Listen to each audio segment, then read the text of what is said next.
So, one, I want to break it down by saying how lust is selfish. When you're lusting after a person, you're not thinking of their emotions. You're not thinking of their feelings.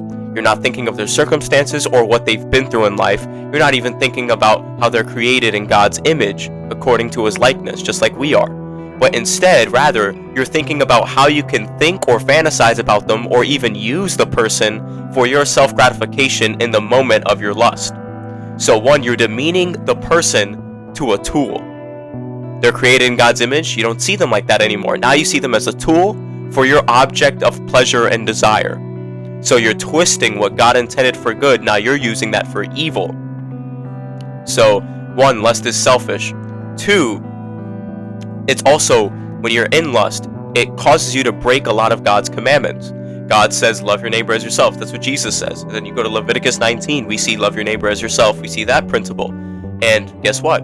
How am I going to love my neighbor as myself if I'm seeing them as a tool? Do I want to be used as a tool? Do I want to be used as a mere sex object for somebody's gratification? Or do I want somebody to see me as I'm created in the image of God? Do I want somebody to see me as created in the image of God and a human being with value and purpose and dignity and respect? And I want them to treat me with that? Yes, I do. But guess what? I'm not giving it to somebody else. The other person I'm lusting after, I'm not treating them how I'd want to be treated. Therefore, I'm breaking the commandment of loving your neighbor as yourself. And also, lust is the opposite of love. We see Jesus Christ be the perfect image of love because God is love and Jesus Christ is God.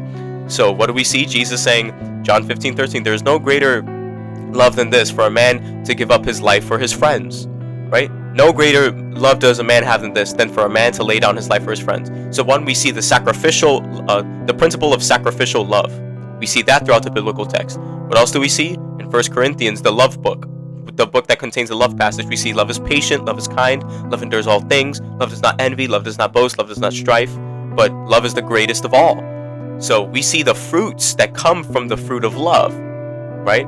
So the fruits of the Spirit, love is one of them, and we see the fruits that come from that fruit of love. And we see it's, patience, it's kindness. We see all of these things, right? It does not boast, it does not envy, right?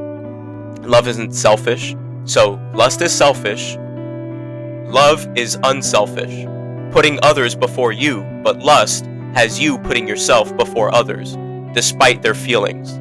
So this person could be going through a rough time in their life, and you're just going to look at them with complete lust, and you're not going to treat them as they deserve to be treated because you don't see them as created in God's image. In that moment, you're blinded by lust, but instead you end up treating them less than they actually are, making you breaking God's commandments, Jesus' commandments, what he offers.